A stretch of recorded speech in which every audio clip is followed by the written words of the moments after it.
నామానికి మహిమ కలుగును గాక. మనందరూ కూడా దేవుని వాక్యం వినడానికి సిద్ధపడదాం.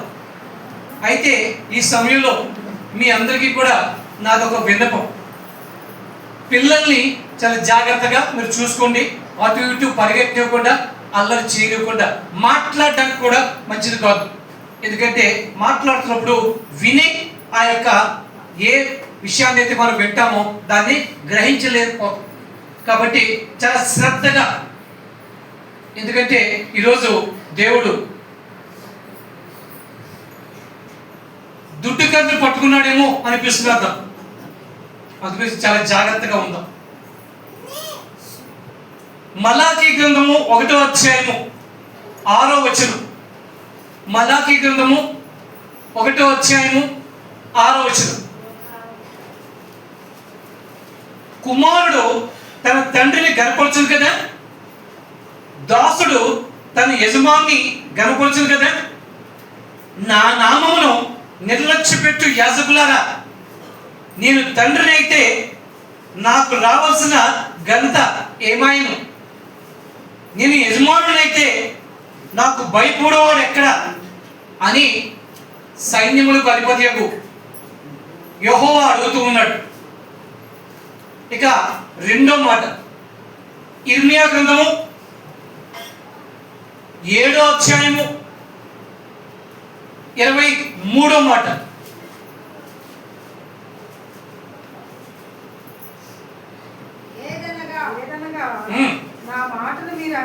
నా మాటలు మీరు అంగీకరించని ఎడల నేను మీకు దేవుడనే ఉందును, మీరు నాకు జనులై ఉందురు, మీకు క్షేమము కలుగునట్లు నేను మీకు ఆజ్ఞాపించుచున్న మార్గం అంతయందు మీరు నడుచుకొనుడి.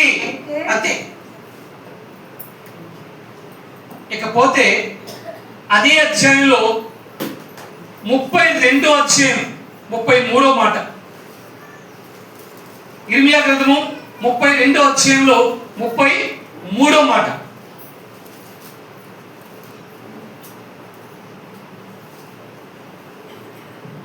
నేను పెందలకడ లేచి వారికి బోధించినను వారు నా బోధ అంగీకరింపకపోయింది.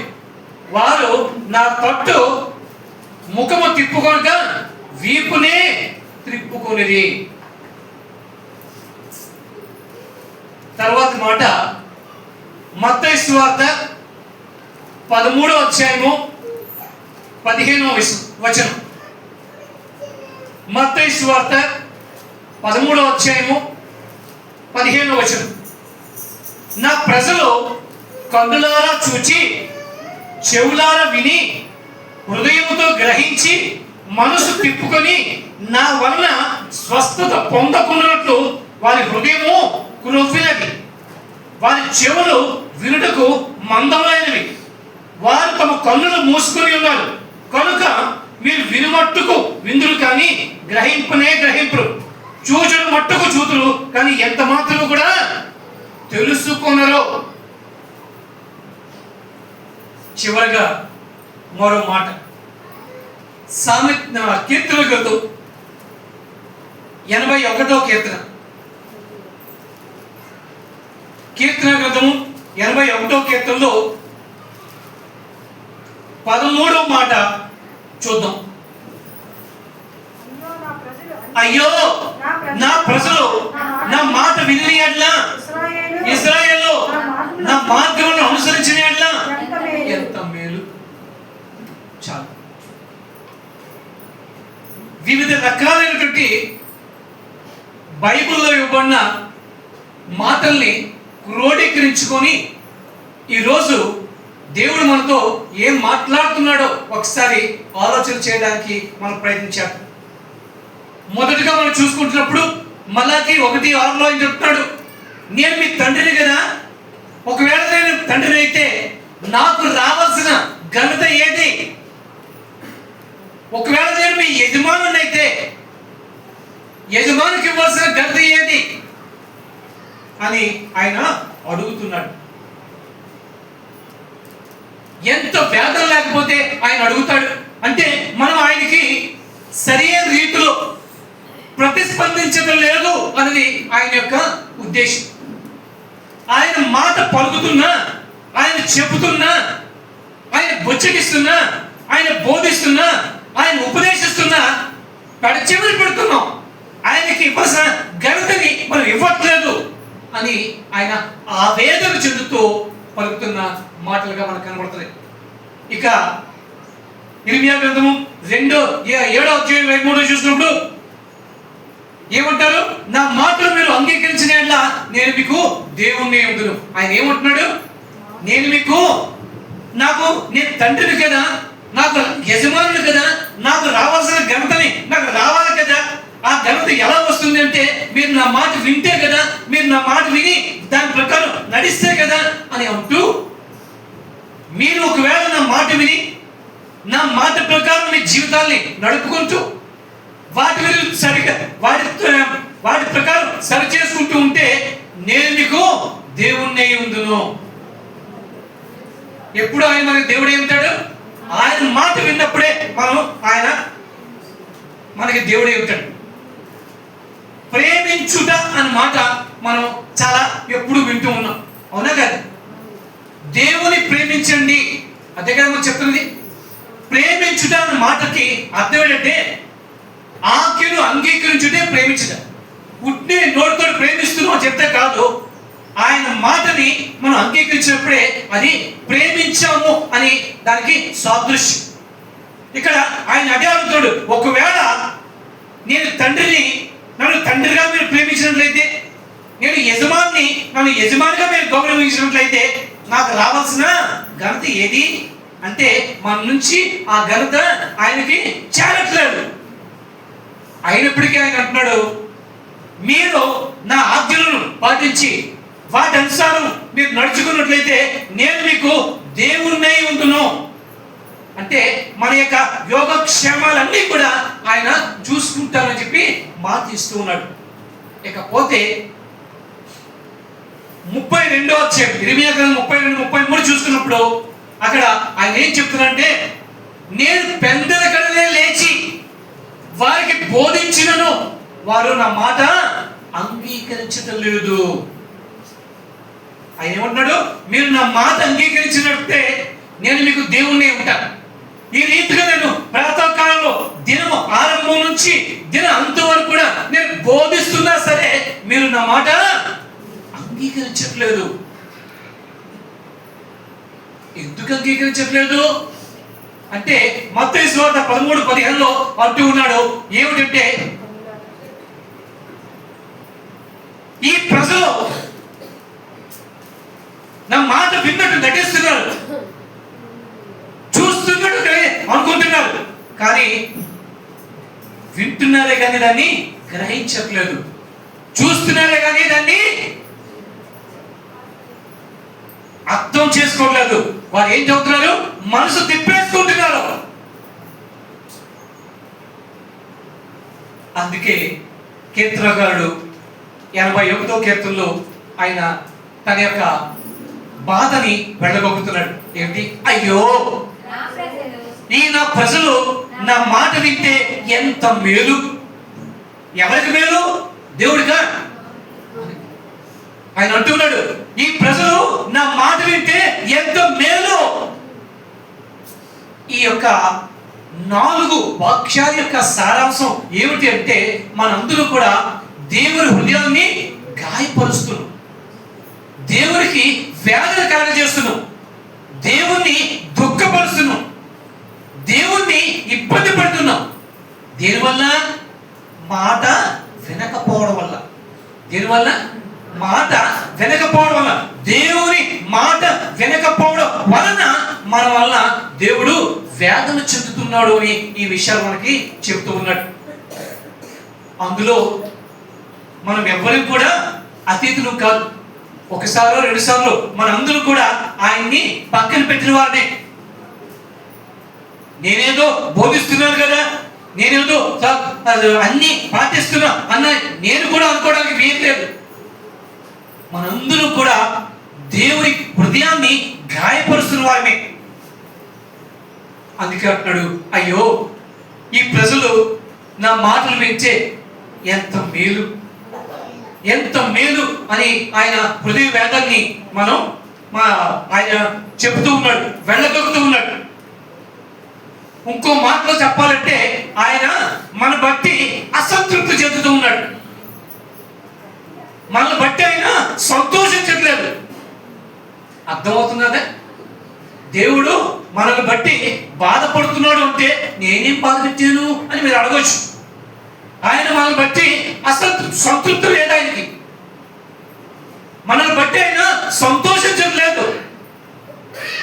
కారణం ఆయన బోధిస్తున్నా, అనుదినము కూడా మనల్ని బుజ్జగిస్తున్నా, ప్రతి సమయం ఆయన ఉపదేశిస్తున్నా వింటున్నట్టు నటిస్తున్నామే తప్ప ఆ విన్న మాటలు మన ఆచరణలో పెట్టుకొని దేవుని సంతోష పెట్టలేకపోతున్నామని ఆయన వేదన చెందుతూ ఉన్నాడు. ఎందుకు వచ్చింది? మనం ఎందుకు ఈ విధంగా మనం ఆయన సంతృష్టి పెట్టలేకపోతున్నాం అని ఒక్కసారి మనం ఆలోచన చేస్తే మన పరిస్థితులు మనల్ని దేవుని మాట విననీయకుండా చేస్తున్నాయి. ఏమిటా పరిస్థితులు? మనం కల్పించుకునే పరిస్థితులు. అవి ఏమిటంటే ఉపదేశం ఇచ్చే వారి యొక్క ఆజ్ఞలకు అవిధేయత చూపడం. అంతేగా? అది ఎవరు చేస్తున్నారు? మనమేగా. ఉపదేశించే వారికి మనం అవిధేయత చూపిస్తున్నాం. అందుకే ఆయన అసంతృప్తి కలిగి ఉన్నాడు. అలాగే అన్యాయంతో మనం పాల్పంచుకుంటున్నాం. దేవుడు న్యాయవంతుడు, ఆయన నీతి న్యాయము కోరుకుంటున్నాడు. కానీ మనం సాంగత్యం మొత్తం చేస్తున్నాం అన్యాయంతో. నాకేమైనా లాభం కలుగుతుందేమో అని అన్యాయమైన పర్వాలేదు అని మనం ఏం చేస్తున్నాం అంటే దానికి మనం తల ఒక్కేస్తున్నాం. అంటే దేవుని బాధపెడుతున్నామని.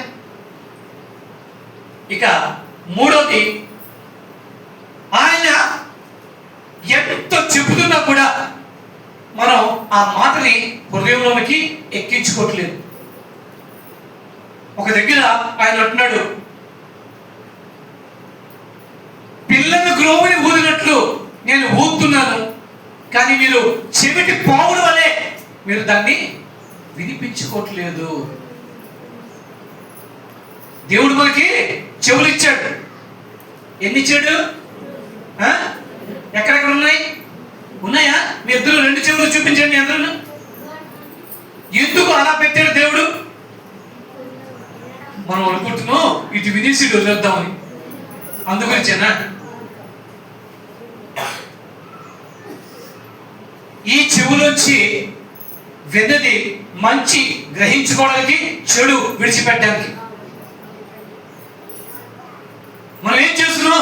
చెడుని తీసుకుంటున్నాం, మంచిని విడిచిపెడుతున్నాం.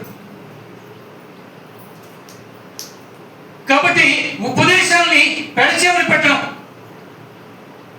అలాగే దేవునికి ప్రాధాన్యత ఇవ్వకుండా లోకానికి ప్రాధాన్యత ఇస్తున్నాం. లోక భోగాలే మనకి ప్రాముఖ్యం అనుకుంటున్నాం, అంతేగాని దేవుని మనసు మనకి ప్రాధాన్యం అనుకోవట్లేదు. కాబట్టి దేవుడు మనల్ని బట్టి ఆయన సంతోషించలేకపోతూ ఉన్నాడు. అయ్యో, ఈ ప్రజలు నా మాట వింటే ఎంత బాగును, ఎంత మేలు అని ఆయన అంటూ ఉన్నాడు.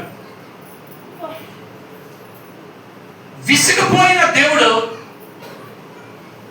చిరాకు పడిన దేవుడు, అసంతృప్తి చెందిన దేవుడు ఇర్మియాతో అంటున్నాడు 11:14 ఇర్మియాతో అంటున్నాడు 11:14 కావున నీవి ప్రజల నిమిత్తము నువ్వు ఏనాడు కూడా నా దగ్గర మొరపెట్టద్దు, ప్రార్థన చేయొద్దు, నేను వారి మొరలో వినను.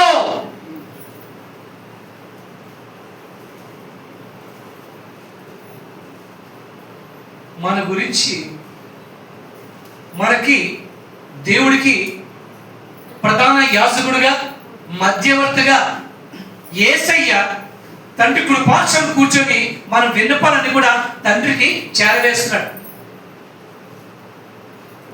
అవునా? ఆయన యొక్క విన్నపాలనే గ్రహించక వద్దు, ఇక వాళ్ళ గురించి నాకు ప్రార్థన చేయకు, నాకు విన్నవించుకు అని అంటే మన బ్రతుకేం కావాలి? మన జీవితం ఏం కావాలి?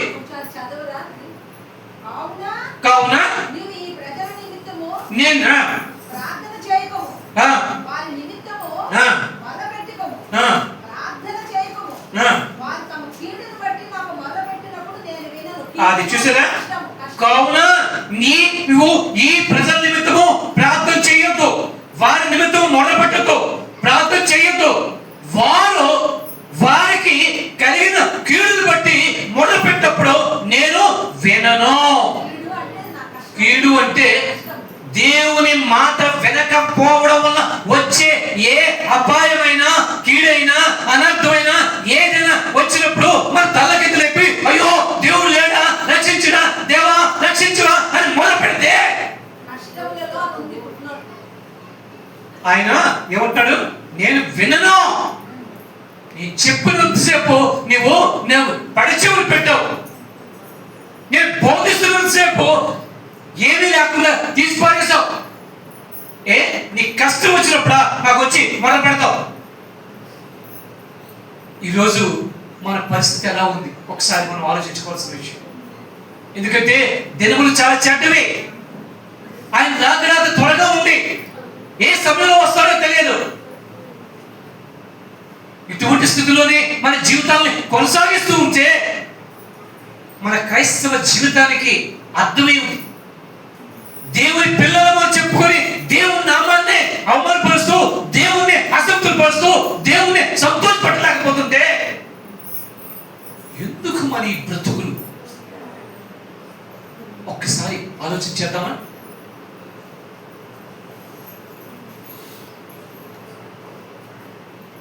దేవుడు ఒక రాజుతో అంటున్నాడు ఒక మాట. దేవుడు రాజుతో మాట్లాడుతున్నాడు. దానియేలు గ్రంథంలో 5వ అధ్యాయంలో 26వ మాట. బెల్షాజర్ అని ఒక యువరాజు, ఆయన ఒక అక్రమ కార్యాన్ని చేశాడు. విందు వినోదంలో తేలి ఆడుతుంటే ఆశ్చర్యకరంగా గోడ మీద ఒక ఉట్టి చెయ్య, ఏం లేదు, ఏం కనబడలే, ఒక చెయ్య ఆటోమేటిక్ గా దాని మీద ఏదో రాస్తున్నారు. ఎంత మత్తులో ఉన్నవాడైనా ఒక్కసారి జడిసిపోయాడు. ఇదేంటిది? మనిషి కనబడలేదు, ఏమి కనబడలేదు, ఒక చెయ్య. ఆ చెయ్యి వచ్చి ఏదో రాస్తున్నది, ఏమిటది? అప్పుడు దానికి అర్థం చెప్తున్నాడు. ఏం రాశారు అంటే మెనే మెనే టేకెల్ ఓఆసిస్ అనే మాటని రాశారు. అంటే నేను తాతులో వేసి తోచగా నీవు నాకు కొదువుగా, తక్కువగా కనబడ్డావు. దేవుడు మనల్ని ఆయన యొక్క త్రాసులో వేసి చూస్తే మనం తూగగలమా? ఆయన స్టాండర్డ్ మనం తోగలుగుతున్నామా లేదా? ఒకవేళ లేకపోతే ప్రకటన గ్రంథంలో ఏం చెప్తున్నాడో తెలుసా? ఈ దీపస్తంభాన్ని ఇక్కడ నుండి తీసేస్తాను అంటున్నాడు ఒక దగ్గర, నా నోట్లోంచి ఉమ్మేస్తాను అంటున్నాడు ఇంకో దగ్గర. మన పరిస్థితి ఒకవేళ అలా అయిపోతుందేమో, సమయం ఇదేనేమో. ఆయన చూస్తే ఆ తక్కిటిలో మనం కరెక్ట్గా ఉండాలి. అప్పుడే మనం ఆయన్ని సంతృప్తి పరిచినాము, ఆయనతో మనం ఉండడానికి అవకాశం ఉండేది. ఆ రోజు ఆ రాజు చూపించినంతే ఈ రోజు నీకు నాకు ఆయన అడుగుతూ ఉంటే ఏమడిగాడు? 26లో చూడండి. దానియేలు గ్రంథము 5వ అధ్యాయము 26లో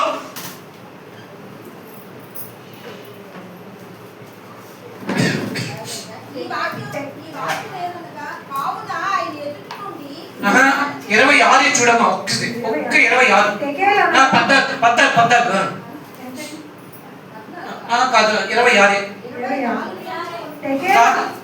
26 చూడు. టెకేల్ అనగా ఆయన నిన్ను త్రాసులో చూడగా తక్కువగా కనబడితివి. మనల్ని కూడా దేవుడు త్రాసులో చూస్తే మనం తక్కువగా కనబడితే మన యొక్క పరిస్థితి ఏంటి? ఆయన మన గురించి తన యొక్క పరిశుద్ధ రక్తాన్ని వెలగా ఇచ్చుకున్నాడే,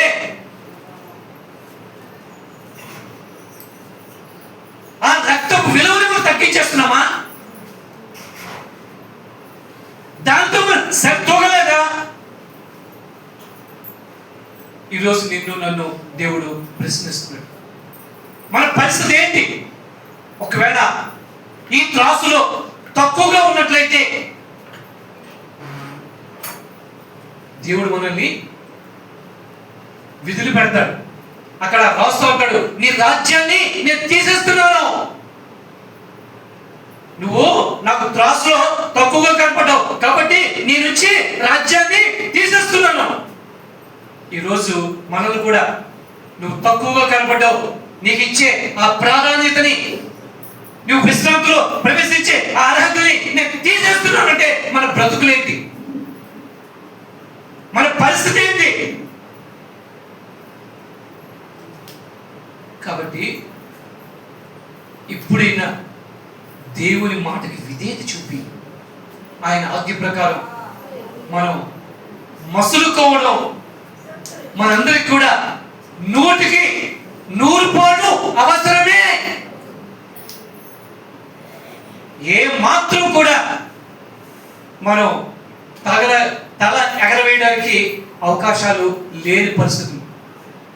అయితే మనకి ఎందుకు ఈ పరిస్థితి వస్తున్నారు? మనకి ఎందుకు ఈ పరిస్థితి వస్తున్నారు? మనం ఎందుకు వినలేకపోతున్నాం? మనం ఎందుకు గ్రహించలేకపోతున్నాం? మనం ఎందుకు ఆచరించలేకపోతున్నాం?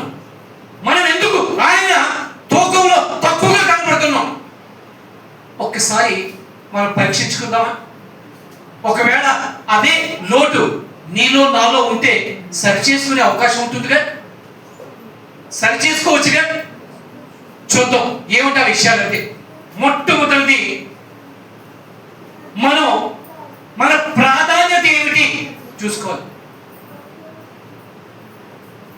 ప్రాధాన్యత మనం ఎవరికి ప్రాధాన్యత ఇస్తున్నాం? మొట్టమొదటి 10 ఆజ్ఞల్లో మొట్టమొదటి ఆజ్ఞ ఏమిటో తెలుసా? నీ దేవుడైన యెహోవాను నీ పూర్ణ మనసుతో, పూర్ణ ఆత్మతో, పూర్ణ శక్తితో సేవించవలను, నేను ప్రేమించవాలి. అంటే ప్రాధాన్యత ఎవరికి ఇవ్వాలి? కానీ మన ప్రాధాన్యత దేవునికి ఉందా? లేదంటే లోకంలో మన యొక్క బంధువులు, మన సంతోషాలు, మన కార్యాలు, మన వీటికి మన ప్రాధాన్యత ఇస్తున్నాం. ఒకవేళ ఇప్పటి వరకు మన ప్రాధాన్యతలో లోపం ఉంటే మొట్టమొదటి ప్రాధాన్యత దేవునికి ఇవ్వండి.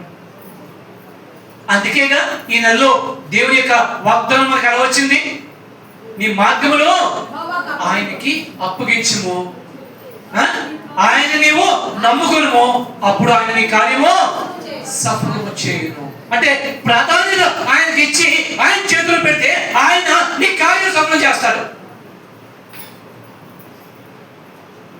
మన ప్రాధాన్యత ఎలా ఉంది? మనకి మాదిరి ఎవరు ఈ లోకంలో? యేసే మనకి మాదిరి, అంతేగా. ఆయన కూడా ఈ లోకానికి శరీరధారిగా వచ్చాడు, నీలా నాలా రక్త మాంసాలతో వచ్చాడు. నీలా నాలా అన్ని విషయాల్లో కూడా అని ఆయన అనుభవ జ్ఞానుడు అయినప్పటికీ కూడా ఆయనకి అనేక మంది సమయం ఇవ్వక ఆయన బోధ వినాలని ఆయన మీద పడుతున్నప్పటికీ కూడా వారందరినీ కూడా పక్కన పెట్టి వేకువజాముని ఆయన ప్రార్థన నిమిత్తము వెళ్ళేవాడు చెప్పి లూకా సువార్త మనకి 5వ అధ్యాయము 16వ వచనంలో మనకు కనబడుతూ ఉంటుంది. దేనికి ప్రాధాన్యత ఇచ్చాడు? తండ్రి అయిన దేవునికి ప్రాధాన్యత ఇచ్చాడు, ప్రార్థనకి ప్రాధాన్యత ఇచ్చాడు. ఈరోజు నా జీవితంలో దేనికి మనం ప్రాధాన్యత ఇస్తున్నాం? తెల్లారి లేచి కళ్ళు తుడుచుకొని కళ్ళు ఇంకా విప్పకుండానే హలో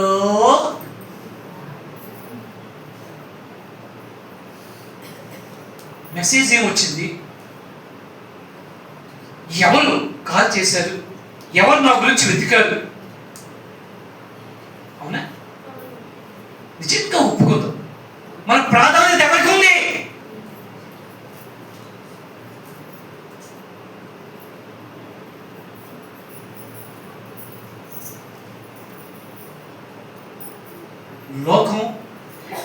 లోకంలో ఉన్నటువంటి విషయాలు వాటి బట్టి మనం ప్రాధాన్యత ఇస్తున్నామా? దేవుడు నాకు ప్రథమం అని ఆయనకి ప్రాధాన్యత ఇచ్చి ఉదయ కాలంలోనే దేవుడికి ఇచ్చిన ఆ యొక్క దినాన్ని ఆయన చేతికి సమర్పించి మిగతా పనులు చేస్తున్నావా? లేదంటే ఉదయం లేచిన వెంటనే పిల్ల తల్లితోటి, భార్య భర్తతోటి, కోడలు అత్తతోటి గొడవ పెట్టుకొని ఆ తర్వాత వచ్చి మోకరిస్తే ఉపయోగమా? ఒకవేళ మన ప్రాధాన్యతలు ఎలా ఉన్నాయి? ఈ ప్రాధాన్యత తప్పిపోవడం వల్లే మన నుంచి మన దేవుడు అసంతృప్తి చెందుతున్నాడు, సంతోషపడలేకపోతున్నాడు మనల్ని బట్టి. ఇదే కొనసాగితే ఆయన చెప్పినట్టు ఇర్మియా గ్రంథం 11:14 చెప్పినట్టుగా, వారి గురించి నువ్వు ప్రార్థన చేయకు, నువ్వు ప్రార్థన చేసిన మొరపెట్టిన నేను విన్ను. వారి కీడు సమయంలో నువ్వు వారు మొరపెట్టినా సరే నేను వారి మాట వినను. ఎందుకంటే నేను చెప్పి చెప్పి చెప్పి చెప్పి విసిగిపోయాను, అయినప్పుడు కూడా నా మాట వెళ్ళలేదు. వాడు ఇప్పుడు కష్టం వచ్చినప్పుడు నా దగ్గరికి వస్తాడు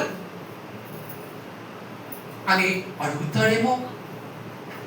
కాబట్టి మన ప్రాధాన్యత దేవునికి ఇవ్వడం నేర్చుకుందాం. ఇంతవరకు మనం ఎలా ఇచ్చాం, కానీ ఎప్పటికైనా మార్చుకుందాం మన ప్రాధాన్యత. మొట్టమొదటిది దేవునికే ప్రాధాన్యత. అప్పుడే మన జీవితం, మన యొక్క నడక, మన యొక్క సమస్తము కూడా ఆయన చేయి పట్టి నడిపిస్తాడు, సంతోషంతో నడిపిస్తాడు, సంతృప్తితో నడిపిస్తాడు. కాబట్టి మన ప్రాధాన్యతలు సరిగా లేవేమో. ఇక రెండోది మన గమ్యం, గోల్. మన గమ్యం ఏమిటి? ఈ రోజుల్లో ప్రతి వారికి గమ్యం తినడం తినడం తినడం తినడం సుఖం. ఈ స్విగ్గీ జొమాటోలు పెరిగిన తర్వాత మరీ ఎక్కువైపోయింది.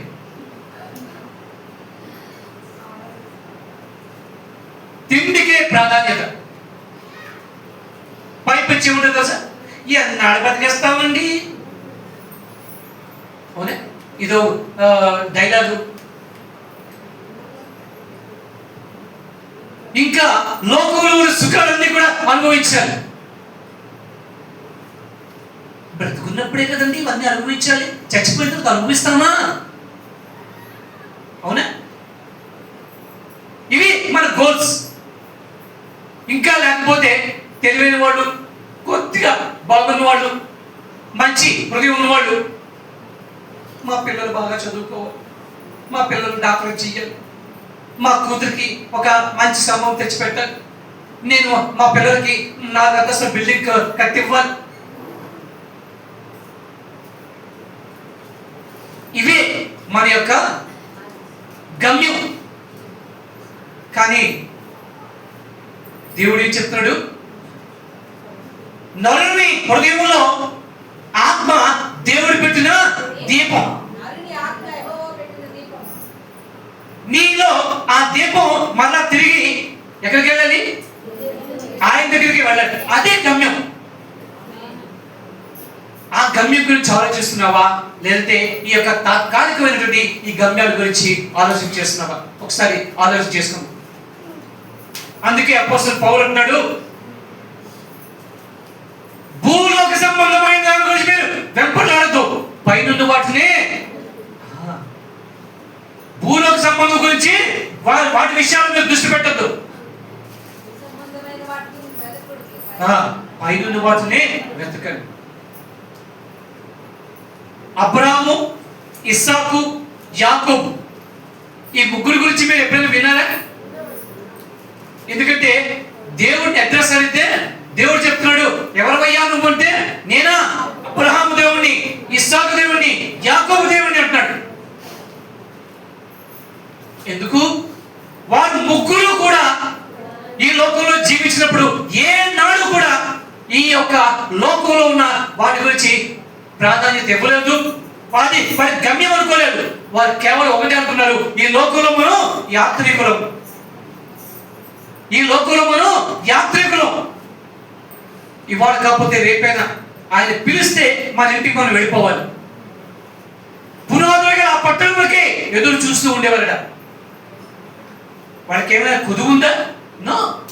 వాళ్ళకి మంచి ధనవంతులు, కానీ వాళ్ళు ఎప్పుడు కూడా మళ్ళాగా 5 అంతస్తుల బిల్డింగ్ కట్టుకోవాలి, దాని మీద హెలికాప్టర్ దిగేటట్టు ఉండాలి, ఇలా ప్లాన్ చేసుకోలే. ఎప్పుడు కూడా వాళ్ళు గుడారాల్లోనే ఉండేవారు. ఎందుకంటే వాళ్ళకి ఎప్పుడు గమ్యం ఒకటే, ఈ లోకయాత్ర ఎప్పుడు ముగిస్తే అప్పుడు నేను నా నివాస స్థలానికి వెళ్ళిపోవాలి అని. దాన్ని బట్టి దేవుడు సంతోషించాడు. సంతోషించి తన అడ్రస్ మార్చేసుకున్నాడు. దేవుడు తన అడ్రస్ మార్చేసుకున్నాడు.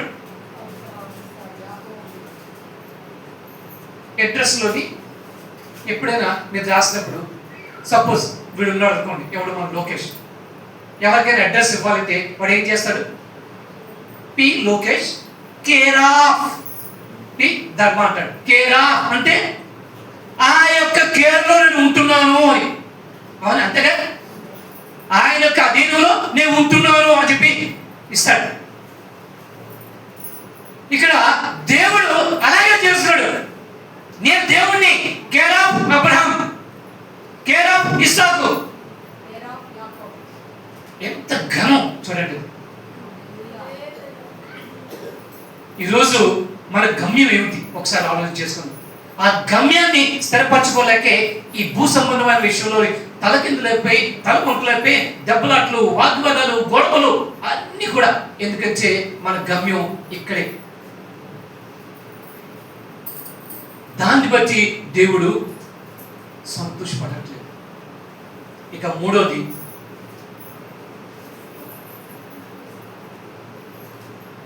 ఖర్చుల విషయం. ఏ విషయంలో? డబ్బులు ఖర్చుల విషయంలో కూడా మనం ఎలా ఉంటున్నాం, జాగ్రత్తగా ఉండాలని చెప్పబడుతుంది.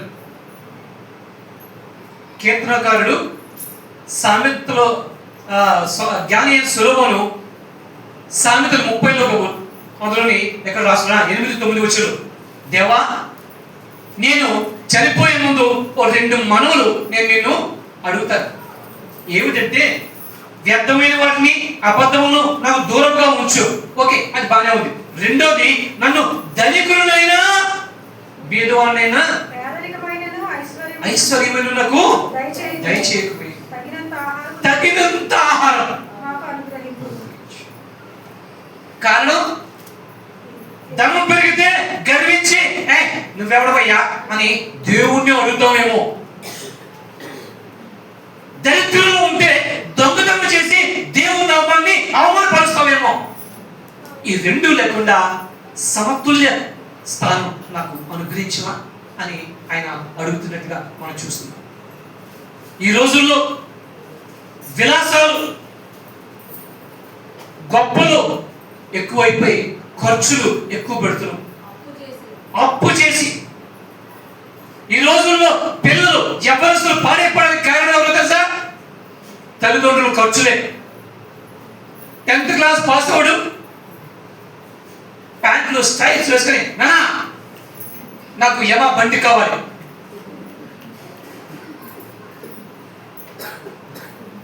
డబ్బులు లేవురా, నాకేం తెలియదు, మా ఫ్రెండ్స్ అందరూ కూడా వెళ్తున్నారు, నాకు కావాలి, దర్శాలు. అప్పు చేసి అక్కర్లేనిది, వాడికి అవసరం లే, కొనిచ్చే తల్లిదండ్రులు లేరా అంటే అది దుబారా ఖర్చేనా? ఆ ఖర్చుని, ఆ అప్పు తీర్చుకోలేక తలమునకలయ్యి. అవునా కదా? వాడు ఏమైనా ఉత్తరిస్తాడా? విలాసాలు, షికారులు, షోకులు, ఫినిష్ జీవితాన్ని. అంతేకాకుండా పక్కోడుకు ఉంది, మనకు లేదు. ఏంటి? పక్కోడుకు ఉంది, మనకు లేదు, తెచ్చే. ఈ రోజుల్లో అపవాదు కూడా చాలా చక్కగా ప్రోత్సహిస్తున్నాడు. ఫోన్ ఎత్తితే చాలు, ఏమిటి మీకు లోన్ కావాలా,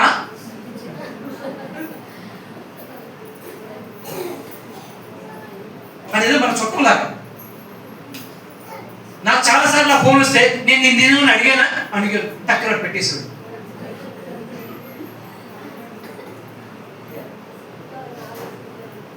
ఇలాంటివన్నీ కూడా తీసుకొని దేనికి ఖర్చు చేయాలో దానికి చేయకుండా విలాసవంతమైన జీవితంలో ఆఖరికి అవి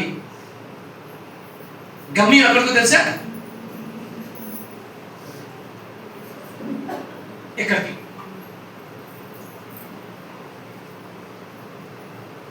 ఇటువంటి జీవితం ఉంటే దేవుడు సంతోషిస్తాడా?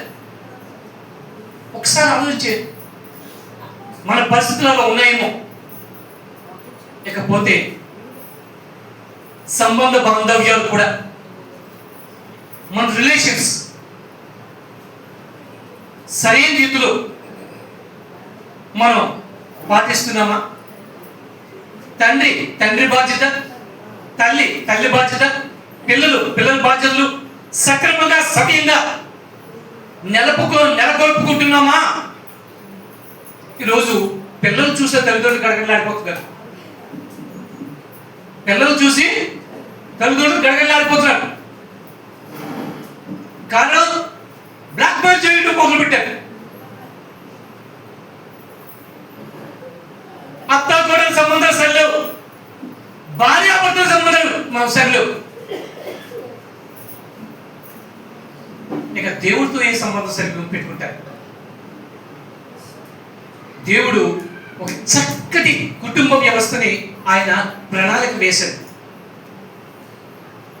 ఆ కుటుంబ వ్యవస్థలో భర్త గృహానికి అధిపతి, భార్య ఆ యజమానికి లోబడి ఉండాలి, పిల్లలు తల్లిదండ్రుల్ని సన్మానించాలి.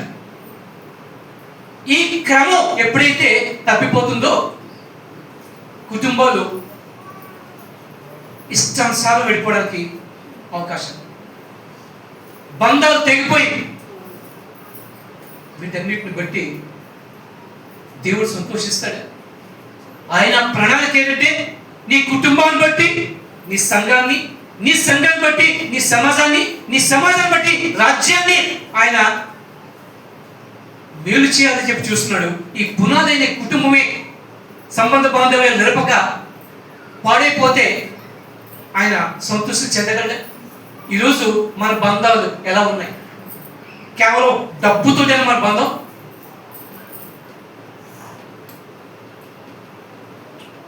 స్వార్థం పెరిగిపోయింది. ఎంతసేపు నేను నాది అంతే. That's all.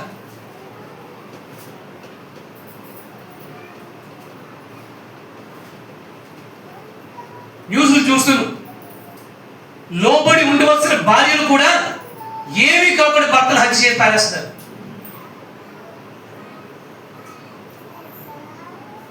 మొన్నెప్పుడో న్యూస్ ఒకటి చూసాం. మరి బాబు పరీక్షలు వస్తున్నాయా, ఆ సెల్ ఫోన్ ఆపి చదువుకోరా అని చెప్పి తల్లి దెబ్బలాడింది. గేమ్ ఆడుతుంటే అంతే వాడు వెళ్ళి తల్లి కత్తో కూడా చెప్పేశారు.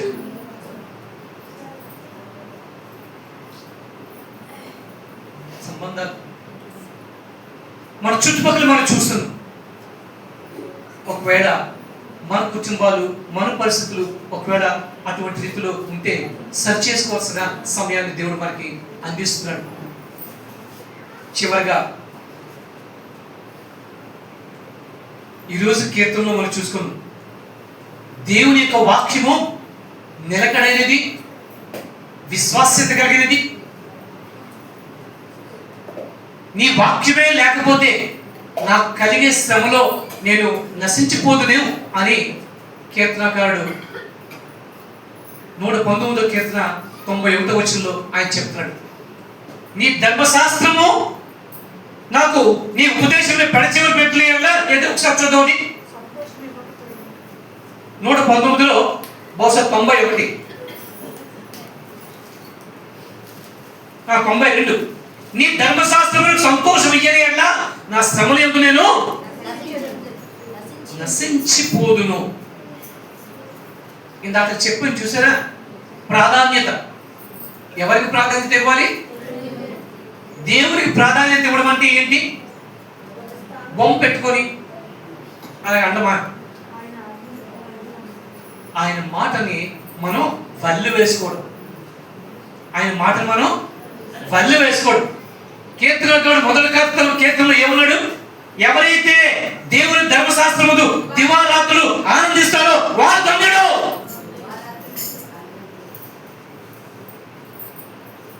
దివారాత్రులు మాట దేవుడు అక్కడ పట్టుకుంటున్నారు రంగాల నుంచి. ఆదివారమే వినట్లేదు. వాక్య పఠనం అది మనకి జీవం. నీ వాక్యము నా పాదములు దీపము, నా త్రోవకు వెలుగు అని చెప్పేస్తున్నాం. ఆచరణలో ఎక్కడ?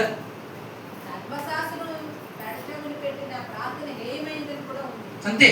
ఇందాక అదే చెప్పాడు, వారు మొదలు పెట్టమని విన్నట్టుదని అర్థం. అదే నేను చెప్పినట్టు నువ్వు వెళ్ళదు, నీకు కష్టం వస్తుంది వింటానా? ధర్మశాస్త్రము వెనక చెవు మూసుకుని వారి ప్రార్థన దేవుడికి హేయము. డైరెక్ట్ గా వాక్యం రాయబడింది. కాబట్టి ఈరోజు మనం వాక్యాన్ని ఏ విధంగా వింటున్నాం ఒకసారి చూద్దాం. చూసుకుందాం. ఇందాక బంధాల గురించి చెప్పాను, గుర్తుందా? దేవుడి యొక్క ఆజ్ఞ ఏమిటో తెలుసా? రోమీయుల రాసిన పత్రిక 12:17 సత్యమైతే సమస్త జనులతో మీరు సమాధానముగా ఉండండి. సమాధానంగా ఉంటేనే కదా మన బంధాలు నిలబడతాయి, అవునా కాదు? కానీ ప్రతి వారిలో అహం, నువ్వేంటి నేనెంత, బంధాలు నిలబడవు. కాబట్టి ఈ విషయాల్లో మనలో ఏమైనా లోటు ఉందా ఒకసారి పరీక్షించుకుందాం. ఏ విషయాల్లో ఏమండి మర్చిపోయేవండి? ఏ విషయాలండి అడగండి. మొదటిది ప్రాధాన్యత. దేనికి ప్రాధాన్యత? దేవునికి ప్రాధాన్యత ఇస్తున్నామా? ఇంకా వేరే దేనికైనా మనం ప్రాధాన్యత ఇస్తున్నామా? ఇక రెండోది మన గమ్యం ఏంటి?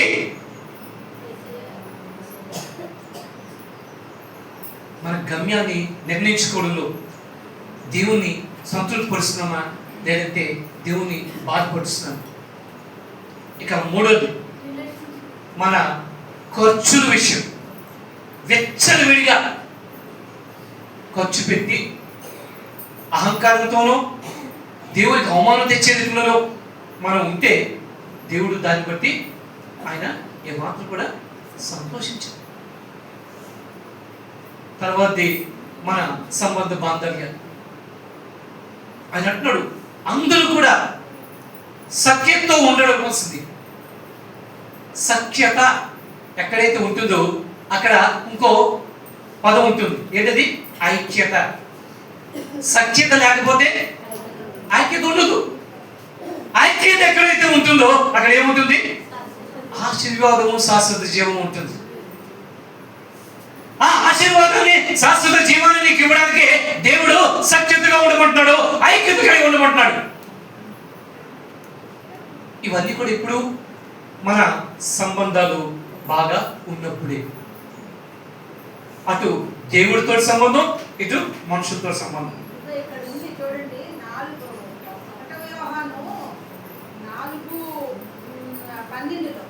ఏ మానవుడును దేవుణ్ణి ఎప్పుడునూ చూచి ఉండలేదు.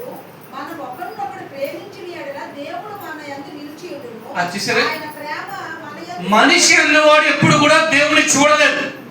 మనం దేవుని చూపించాలి అంటే మనం ఒకరినొకరు ప్రేమించుకుంటేనే దేవుడు మనలో మన ద్వారా బయలుపడతాడు అని చెప్పి ఆయన చెప్తూ ఉన్నాడు. అప్పుడు మన ప్రేమ ఉన్నప్పుడే కదా మనం ఇతరుల్ని సన్మానించగలుగుతాం.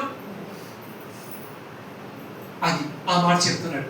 కాబట్టి ఒకవేళ ఇప్పటికీ ఈ యొక్క విషయాల్లో మనం లోపంగా కానీ కొదువుగా కానీ ఆయన ఆ తూచే త్రాసులో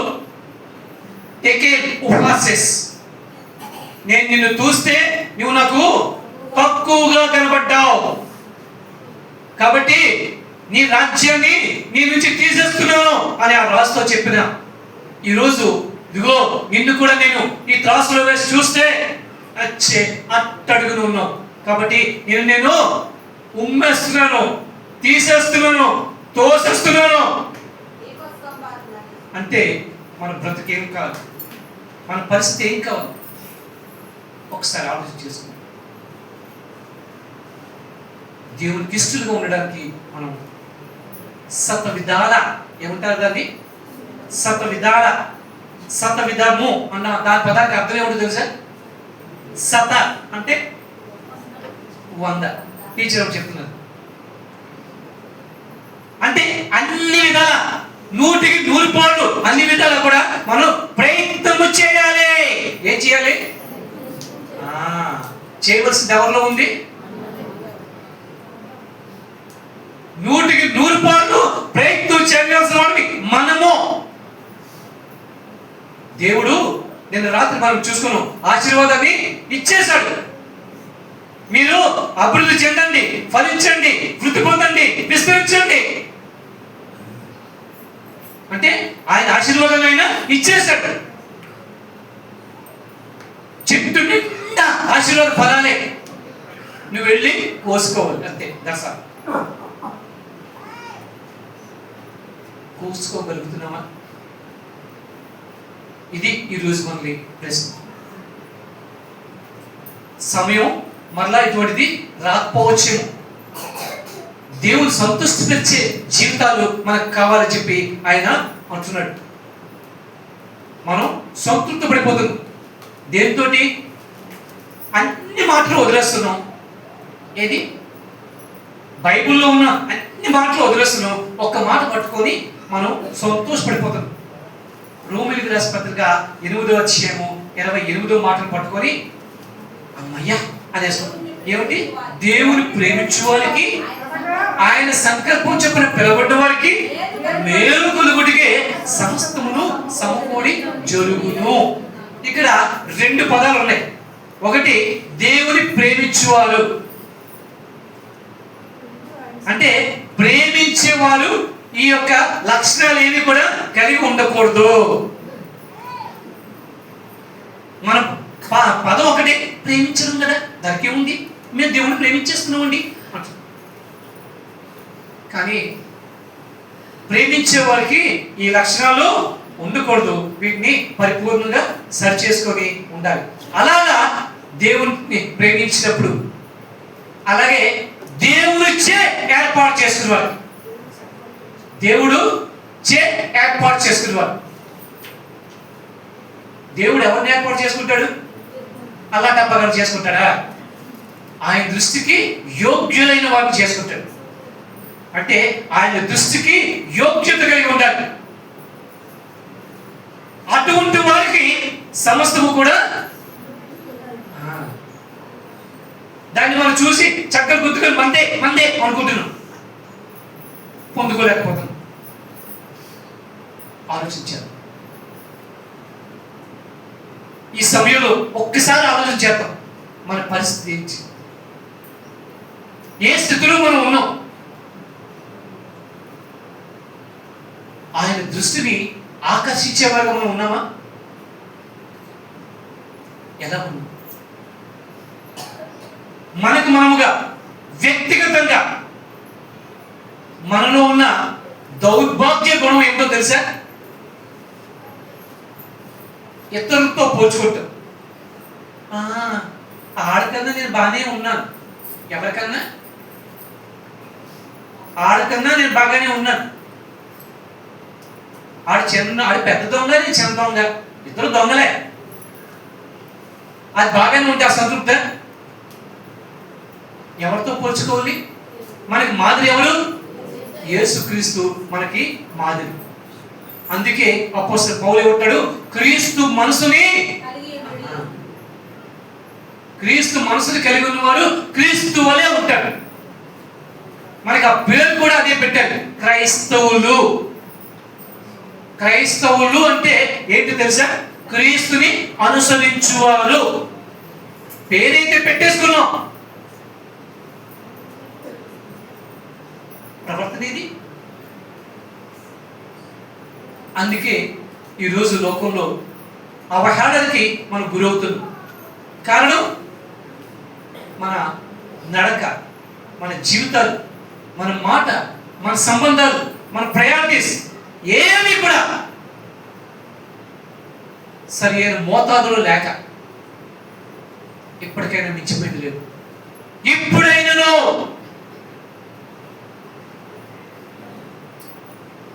దేవుడు చెప్తున్నాడు ఏమని? ఇప్పుడైనాను. ఇంతవరకైనా జరిగిందో జరిగిపోయింది. ఇప్పుడైనాను, ఇక నుండి అయినాను మీ వస్త్రములు కాదు కానీ మీ హృదయాల్ని చింపుకోండి. అంటే దాని అర్థం మీ హృదయాన్ని దేవుని ముందు పశ్చాత్తాపంతో కుమ్మరించండి. ఆయన కరుణించే దేవుడు. చేద్దామా? వ్యక్తిగతంగా నేను చెప్పాను కదా అని చేయడం కాదు. నిజంగా దేవుడి దృష్టికి మీరు అంగీకార యోగ్యంగా ఉండాలని, నా ద్వారా నా దేవుడు ఆనందించాలి అని మీ మనసులో అభీష్టం ఉంటే, కోరికుంటే, వాంచుంటే ఒక్కసారి మనం పరీక్షించుకుందాం. దావీదు అంటున్నాడు, దేవా 139వ కీర్తనలో ఏమంటున్నాడు? 139వ కీర్తనలో నన్ను పరిశీలించి నా హృదయమును తెలుసుకొనుము, నన్ను పరీక్షించి నా ఆలోచనలు తెలుసుకొనుము. ఎవరు తెలుసుకున్నాడు? నీకు ఆయాసకరమైన మార్గములు ఏమైనా నాలో ఉన్నాయేమో చూడుము, నాకు చెప్పుము, నన్ను సరిచేయము. నిత్య మార్గంలో నన్ను నడిపించు. ఈరోజు అదే మాట మనం చెప్తాం. దేవుడు కరుణామయుడు. నేను నా పాపములు ఒప్పుకుందును అనుకుని మనసులో స్థిరపడితే ఆయన వారి పాపాల్ని క్షమించగల సమర్థుడు.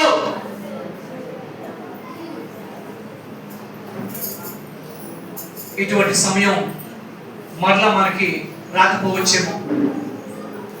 ఇదే సమయం సద్వినియోగపరచుకుందాం.